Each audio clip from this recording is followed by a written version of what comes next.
ሳምን ብቻ ድኛለሁ የሚሉት ከባለፈው ከሰሩት ኃጢአትና መርገም ብቻ መሰላችሁ? ገና ከሚመጣውም እኮ ድኛለሁ ይላሉ። ራሳችንን አናምነው፣ እንጠራጠራለን። እግዚአብሔርን ግን እናምነዋለን። የመዳን ጸጋ ተሰጥቶናል። ያንን የመዳን ጸጋ ፍጹም ለማድረግ የኛ ጉዞ ሂደት ያስፈልጋል። ለእግዚአብሔር አልታዘዙም። ስለዚህ ልባቸው ስለደነደነ ምን ሆኑ? በበረሃ መካከል ቀሩ።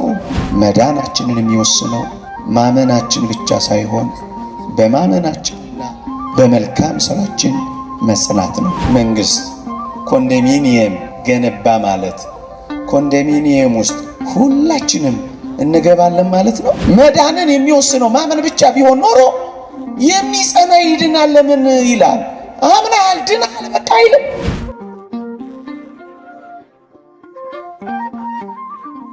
አንዳንዶች ልክ ሳመን ድኛለሁ ድህነቴንም አጠናቅቄያለሁ የስፒድ ጉዳይ እንጂ መንግሥተ ሰማያት መግባቴ አይቀሬ ነው ምክንያቱም አመኛለሁ ብለው ይደመድሙና ይጨርሳሉ። ኦርቶዶክሳዊ ቤተክርስቲያንስ እዩ ማመን መጀመሪያ ነው እንጂ መጨረሻ አይደለም። ማመን መሰረት እንጂ መደምደሚያ አይደለም። ማመን መነሻ እንጂ መፈጸሚያ አይደለም። ስናምን እንጀምራለን እንጂ አንፈጽምም ወገኖቼ። ይሄን በእግዚአብሔር ቃል አስደግፌ ያሳያችኋለሁ። ከዛ በፊት ግን ማመን መሰረት ነው አላልኳችሁ? ይሄ ማለት ምን ማለት መሰላችሁ? ማመን ቤት ለመስራት መሰረት እንዳወጣ አይነት ማለት ነው። እስኪ ልጠይቃችሁ፣ ይህን ትምህርት ሳስተምር እችን ጥያቄ አብሬ እጠይቃለሁ። አንድ መሰረት ያወጣ ሰው መሰረት ቤት ለመስራት መሰረት ያወጣ ሰው ኑና ቤቴን መርቁልኝ ቢላችሁ ቤት ለመመረቅ ትሄዳላችሁ? ትሄዳላችሁ? አዎ። መሰረት ማውጣት ማለት ቤት መጨረስ ማለት አይደለም። ቤት መጨረስ ምንድነው? ጣራ፣ ግድግዳ። በዚህ ዘመንማ ብዙ ጉድ አለው። ለዚህ ነው ሊቁ ቅዱስ ዮሐንስ አፈወርቅ በረከቱ ትደርብንና አሜን እሰ መሰረት ይእቲ ይላል። ሃይማኖት መሰረት ናት። ምግባርና ትሩፋት ጣራና ግድግዳ ናቸው የሚለው ይህንን ነው። ምን ማለት ነው? በእምነት ይመሰርታል፣ በምግባር በማጌጥ በትሩፋት በማሸብረቅ ቤቱ ፍጻሜ ያገኛል። ይሄንን ነው ፈጽሙ የሚለን ወገኖቼ። ይሄን የሚያስረዳን የእግዚአብሔር ቃል አለ። አዎ። ምን የሚል? ሮሜ መልእክት ምዕራፍ 13 ቁጥር 11። እነዚህን ነገሮች ጠቅሼ እንዳይመሽባችሁ ለማቆም እሞክራለሁ። እየሰማችሁኝ ነው? እየገባችሁ ነው? ትምህርት ስለሆነ በደንብ ተከታተሉ። ቢያንስ አንዷን ነገር እንኳን ያዙ። እንዲህ ይላል የሮሜ መልእክት ምዕራፍ 13 ቁጥር 11 ካመንበት ጊዜ ይልቅ በሞቴ ስሙ ካመንበት ጊዜ ይልቅ መዳናችን ዛሬ ወደኛ ቀርቧልና ሌሊቱም አልፏል፣ ቀኑም ቀርቧል። በስካር አይሆን፣ በዘፈን አይሆን፣ በመዳራት አይሆን ይልላችኋል። እዩ ካመንበት ጊዜ ይልቅ ነው የሚለው። ምን ማለት ነው? ከማመን ጊዜ ይልቅ ማለት ካመንበት ጊዜ ይበልጥ ማለት ካመንበት ጊዜ ይበልጥ መዳናችን ወደኛ እየቀረበ ነው ይላል። ምን ማለት ነው? ማመን መዳንን የፈጸምንበት ቅጽበት እንዳልሆነ አያስረዳምን? ምክንያቱም ካመንበት ጊዜ ይልቅ መዳናችን ወደኛ ቀርቧል ይላል። አያችሁ፣ ሁለት ነጥብ አስታውሱ። አንደኛው ካመንበት ጊዜ ይልቅ ማለት ማመን መዳናችንን ፍጹም የጨረስንበት ጊዜ ሳይሆን ወደ መዳናችን መቃረቢያ መጀመሪያና መሰረት መሆኑን ነው። ይበልጥ ይላል። ሁለተኛው መዳን ወደኛ እየቀረበ ይላል። በአንድ ጊዜ ተገኝቶ የሚፈጸም ሳይሆን ቀስ በቀስ በሂደት እንጂ በቅጽበት ሞመንት የሚፈጸም አይደለም። ለዚህ ነው ፈጽሙ የሚለው እኮ ሂደት ስላለው እኮ ነው። ፈጽሙ የሚለው ሂደት አለው፣ ፕሮሰስ አለው። የመዳን ጸጋ ተሰጥቶናል። ያንን የመዳን ጸጋ ፍጹም ለማድረግ የኛ ጉዞ ሂደት ያስፈልጋል። ለዚህ ነው ፓትርያርክ ሺኖዳ ታላቁ ጸሐፊ፣ ሰባኪ፣ የትምህርት ሃይማኖት አስተማሪ፣ መናኝ፣ ባህታዊ ዘ ሄረሲ ኦፍ ሳልቬሽን ኢን ኤ ሞመንት በሚለው አስደናቂ ነገረ ድህነት መጽሐፋቸው ላይ ስለ መዳን ሲያስተምሩ መዳን የህይወታችን ሙሉ ታሪክ ውጤት ነው የሚሉት። ለዚህ ነው አመንኩ፣ ዳንኩ፣ መንግሥተ ሰማያት ገባሁ፣ ከኢየሱስ አጠገብ ተቀመጡ የምንልበት ሳይሆን ሂደቱን የምንጀምርበት ነው። ለዚህ ነው ሳልቬሽን the story of the whole life የሚሉት የህይወታችን ሙሉ ታሪክ ውጤት ነው ድነት። ለዚህ ነው ፈጽሙ የሚለን ሂደት ነው። ፈጽሙ የሚለው እኮ የተጀመረ ነገር ነው። የሚፈጸም ነገር እኮ ቅጽበታዊ ሳይሆን ሂደታዊ ነው። ለዚህ ነው ካመንበት ጊዜ ይልቅ መዳናችን ዛሬ ወደኛ ቀርቧልና የሚለው። እየቀረበ የሚመጣ ከሆነ ሂደት ነው። በጽናት የሚገለጥ ከሆነ ሂደት ነው። እስራኤላውያንን እንኳን ላስታውሳችሁ፣ መቃንና ጉበናቸውን የበራቸውን መቃንና ጉበን በበጉ ደም ቢቀቡ በኤርትራ ባህር መካከል የጥምቀት ምሳሌ የሆነውን ቢፈጽሙ ይሄን በመፈጸማቸው እኮ ከነዓን እኮ ቀጥታ አልገቡም። ይልቅስ በምድረ በዳ ውስጥ ማለፍና ትእዛዛቱን ማክበር ነበረባቸው። አያችሁ፣ የመዳንን ጉዞ የሚያሳየን የበረሃው ጉዞ እኮ ነው። ከግብፅ የወጡት ሁሉ አልገቡም። ስላምን ብቻ አንፈጽመውም። ለዚህ ነው ፈጽሙት የሚለን። ለምን እንዳልገቡ ታውቃላችሁ? ቅዱስ ጳውሎስ በዕብራውያን መልእክት ላይ ይናገራል። አምነዋል እኮ የቁርባን ምሳሌ የሆነውን መቃናቸውንና ጉበናቸውን በበጉ ደም እኮ ቀብተዋል። የጥምቀት ምሳሌ የሆነውን በባህር በደመና መካከል ተጠምቀዋል እኮ። ግንስ ሁሉም ከነዓን አልገቡም። ለምን? አልታዘዙም። አያችሁ፣ በምድረ በዳ አንጎራጉረዋል፣ ለእግዚአብሔር አልታዘዙም። ስለዚህ ልባቸው ስለደነደነ ምን ሆኑ? በበረሃ መካከል ቀሩ። ለዚህ እኮ ነው ለመዳናችን ምሳሌ አድርጎ ያስቀመጠው። የጀመሩ ሁሉ ስለማይገቡ እኮ ነው ፈጽሙ የሚለው። ቆርበው የሚያፈርሱ፣ አምነው የሚክዱ፣ መተው የሚቀሩ፣ ገብተው የሚወጡ፣ ቆመው የሚወድቁ ስላሉ እኮ ነው ፈጽሙ የሚለን እኮ። ለዚህ ነው ኦርቶዶክሳውያን አንተ በእምነት ቆመሃልን? በቸርነቱ ጸንተ ባትገኝ ትቆረጣለህ እኮ የሚለው ለዚህ ነው። አምነሃልን? ጽና፣ ካልሆነስ ትቆረጣለህ። አንድ ሊቅ እንዲህ ይላል፣ በሞቴ ስሙኝ። በጣም ግልጽ የሚያደርግልን ሐሳብ ነው። ምን ይላል? ማመን ችግኝ እንደመትከል ነው ይላል። ማመን ችግኝ እንደመትከል ነው ይልና ችግኝ መተከሉ ፍሬ ለማፍራቱና ለመጽደቁ በቂ እንዳልሆነ ሁሉ ይላል። ቆይ የተተከለ ችግኝ ሁሉ ፍሬ ያፈራል? ይጸድቃል? መተከል ብቻ በቂ ነው? እና ምንድን ነው መተከል ብቻ በቂ አይደለም። እናስ ውሃ ማጠጣት፣ አረም ማረም፣ ንፋስን መከላከል፣ ቅጥርን መቀጠር እንደሚያስፈልግ በመድህኑ በኢየሱስ ማመን ብቻ በቂ አይደለም ይላል ይሄ ሊቅ። ምን ያስፈልጋል? እንደ መተከል ማመን፣ ውሃ እንደ መጠጣት መጠመቅ፣ ከአረም እንደ መጠበቅ፣ ከርኩሳት መናፍስት ጋር እንደ መጋደል፣ ቅጥር እንደ መቀጠር፣ በትእዛዝ እግዚአብሔር መኖር ያስፈልጋል። በመድህኑ ማመን ብቻ በቂ አይደለም የሚለው ለዚህ እኮ ነው ወገኖቼ። አንዳንዶች ማንንም የመተቸትና የመንቀፍ ዓላማ የለንም፣ ግን እንዲያስተውሉ ልባቸውን ሰፊ አድርገው እንዲመረምሩ ስለምንፈልግ ነው። ሳምን ብቻ ድኛለሁ የሚሉን ከሆነ እነዚህን ነገሮች እንዲያስተውሉ እንጠይቃለን። ደግሞ በጣም ይደንቃችሁ፣ ሳምን ብቻ ድኛለሁ የሚሉት ከባለፈው ከሰሩት ኃጢአትና መርገም ብቻ መሰላችሁ? ገና ከሚመጣውም እኮ ድኛለሁ ይላሉ። በቃ ተከፍሎልኛል፣ ኃጢአት ብሰራ ምድናለሁ ባዮች እኮ አሉ። ለዚህ ትምህርት የተመለከትኳቸው አንዳንድ እንዲህ አይነት ሐሳብ የሚያቀነቅኑ ትምህርቶችን ስመለከት በጣም ነው የሚያስደነግጡት። ምን ይላሉ? አማኝ በየትኛውም ድካም ውስጥ እንኳን ቢገኝ አይኮነንም ሁሉ ይላሉ። ኃጢአት ቢሰራ ማለታቸው እኮ ይህ ምንኛ የእግዚአብሔርን ቃል መጻረር ነው።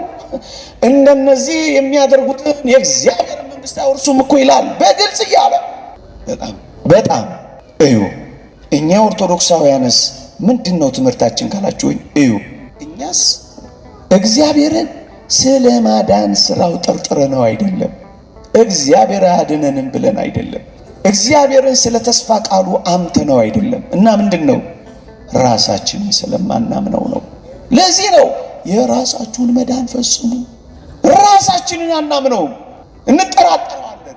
እግዚአብሔርን ግን እናምነዋለን። ድካማችንን እናውቃለን፣ ታላቅነቱን እናደንቃለን። በቃ ድኛለሁ፣ እንደ ሞርስ እርግጠኛ ነኝ፣ አምናለሁ ሲሉ ምን ማለታቸው እንደሆነ ታውቃላችሁ? እንደዚህ ማለታቸው ነው ኃጢአት እንደማልሰራ እርግጠኛ ነኝ ማለታቸው ነው። ይህ እንዴት ሊሆን ይችላል? ኃጢአት የለብንም ብንል ራሳችን እናስታለን ይላል። እጅግ በጣም ጸያፍ ሐሳብ። አንድ ሁለተኛስ ኃጢአት ብሰራም ንስሐ እንደምገባ እርግጠኛ ነኝ ማለታቸው ነው። ለዚህ ማን እርግጠኛ መሆን ይችላል? ሶስተኛስ በጣም ደፋሩ ሐሳብ ደግሞ ንስሐ ብገባ እግዚአብሔር ንስሐዬን ይቀበለኛል ብሎ በእግዚአብሔር ፈንታ ቆሞ ፍርድ መስጠት። ይህ ደግሞ እንዴት ጨካኔ ነው! አያችሁ ኦርቶዶክሳውያን፣ ከባድ ጥልቅ ክህደት ነው ያለው። ለዚህ ነው አንዳንዶች መረን የወጡት። ራሱ ሰፊ ርዕስ አለው። እግዚአብሔር ከረዳን እንማማርበታለን። አንድ ምሳሌ ግን ልስጣችሁና ትምህርቴን ወደ ማብቃት ልሂድ። እየሰማችሁኝ ነው? ደግሞስ እየገባችሁ ነው? ብዙ ጊዜ ይህንን ምሳሌ እሰጣለሁ። ይህንን ትምህርት ሳስተምር ከመምህራን ሰምቼ ነው። መንግስት ኮንዶሚኒየም ገነባ ማለት ኮንዶሚኒየም ውስጥ ሁላችንም እንገባለን ማለት ነው አይደለም አይደል? እዛ ውስጥ ለመግባት ምንድን ነው የሚያስፈልገው? ትንሽ ነገሩ ፈታኝ ነው። ለግቢ ገብርኤል አካባቢ እናሰማ ግረም ትንሽ አሁን ነው ትዝ ያለኝ።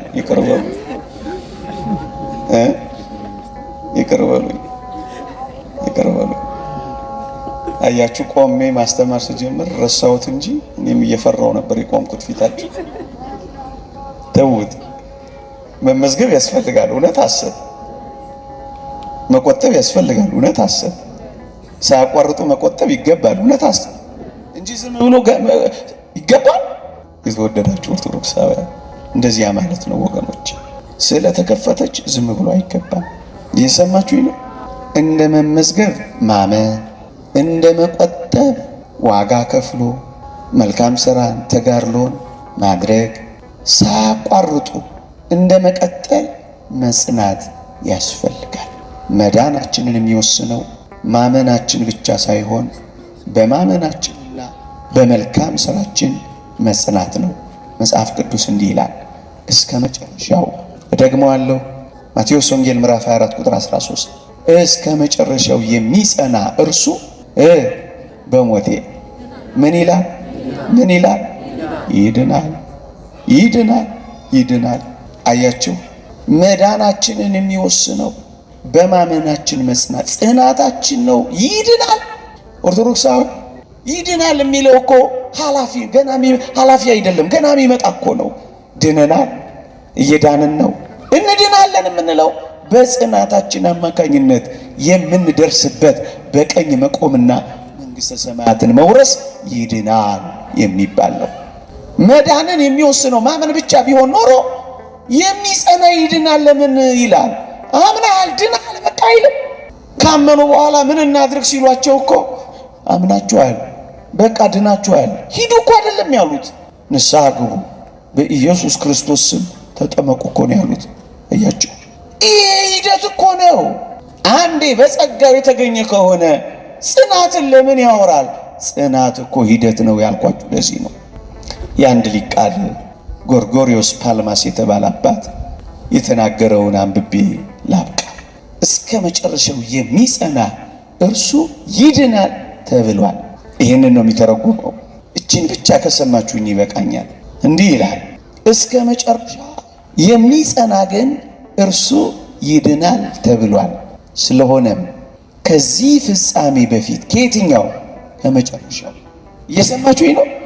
እስከ መጨረሻው የሚጸና እርሱ ይድናል ተብሏል። ከዚህ ፍጻሜ በፊት ያለ ማናቸውም ነገር ሁሉ ቢሆን ወደ መዳን ፍጻሜና ጫፍ የምንወጣጣበት መሰላልና ደረጃ ብቻ ነው እንጂ የመውጣትን ሙሉ ውጤት ያገኘንበትና ከጫፍ የደረስንበት የመጨረሻው ነጥብ አይደለም። ከመጨረሻው በፊት ያለ ንስሐ፣ ቁርባንም፣ ጾምም፣ ተጋድሎም ምንም ነገር በሉት ከመጨረሻው ዘመን ወዲህ ያለው ማንኛውንም ነገር መሰላል ደረጃ ብቻ ነው እንጂ መውጣትን ያጠናቀቅንበት የመውጣታችን የፍጻሜ ግን አይደለም። ምን ብቻ ነው? መውጫ መሰላል። አሁን እንደሱ ነው። እየዳንን ነው የምንለው በመውጫው መሰላል ላይ ስለምንመላለስ ነው። የመጨረሻው ነጥብ ላይ አሁን ያን ጊዜ በቀኝ ቆሙ ስንባል ድነናል። አሁንስ እንድናለን። የራሳችሁን መዳን ፈጽሙ የሚለን ይሄንን ነው። አባ መቃርዮስን አጋንንት ተገልጠው እንዲህ አሉት። ተጋድሎ ብርታቱን ጽናቱን ሲያዩት ምን አሉት መሰላችሁ? መቃሪ ሆይ ድነሃል፣ ጸድቀሃል ይሉት ጀመር በጆሮ። አባ መቃርዮስ ግን ምን አላቸው አሉ? አንብቡት፣ ታሪኩን ግልጽ ነው። ምን አላቸው አሉ? ገና ነኝ አላቸው አሉ። ምንድን ነኝ? ገና ነኝ፣ ገና ነኝ አላቸው። ገና ነኝ አላቸው። ከዚያም አረፍተ ዘመኑ ደርሶ መላእክት ይሄዱ ሰይጣንን እንዲህ አለው፣ አጋንንትን እንዲህ አላቸው፣ ሰይጣን ሆይ አሁን ገና ጸደቅኩ አላቸው። ፍጻሜው ላይ ደርሷል። ነፍሱ ሕቅት አግኝታለች። ከልደቱ እስከ ሕቅታው ድረስ ይሄው ተጋር። ያኔስ አብቅቷልና አሁን ገና ጸድቄአለሁ አላቸው። ለዚህ ነው የራሳችሁን መዳን ፈጽሙ የሚለው። ሳንፈጽም እንደፈጸም፣ ሳንጨርስ እንደጨረስ፣ ሳናገኝ ፉከራ በመዳን መንገዳችን ውስጥ አያስፈልግም። ፍራ እንጂ የትዕቢትን ነገር አታስብ። አንተ በእምነት ቆመሃልን? ፍራ እንጂ የትዕቢትን ነገር አታስብ። በእምነት ቆመሃልን? በቸርነቱ ግን ካልጸናህ አንተ ደግሞ ትቆረጣለህ። ጨርሰው። ገና ነኝ ብሎ ከሱ ነው የሚጀምረው። ቅዱስ ጳውሎስ ሐዋርያ ምን አለ መሰላችሁ? እኔ ደግሞ ከሰበኩ በኋላ የተጣልኩ እንዳልሆን ምን አደርጋለሁ? የተጣልኩ እንዳልሆን። አያችሁ፣ አምኖ መጣ። እስከ ሦስተኛው ሰማይ ደርሶ መጣ። በጾም ታጥፎ መጣ። ከአራዊት ጋር ታግሎ መጣ። ሊኖር ስለሚችል እኮ የራሳችሁን መዳን ምን ሲጨርስ ደግሞ ለጢሞቴዎስ የስንብት ደብዳቤ ሲልክለት ሰማዕትነቱን መንፈስ ቅዱስ ሲገልጽለት ደግሞ ሃይማኖቴን ጠብቄአለሁ፣ መልካሙን ገድል ተጋድያለሁ፣ ሩጫዬን ምን ብያለሁ አለ። እስከዛ ግን ስሙ እየተጋደልኩ ምን አረጋለሁ? እስከሰዋለሁ። የራሳችሁን መዳን ፈጽሙ። ይቆየን። የእግዚአብሔር ቸርነት፣ የእመቤታችን አማላጅነት፣ የቅዱሳን በረከት ረድኤት አይለየን። አሜን።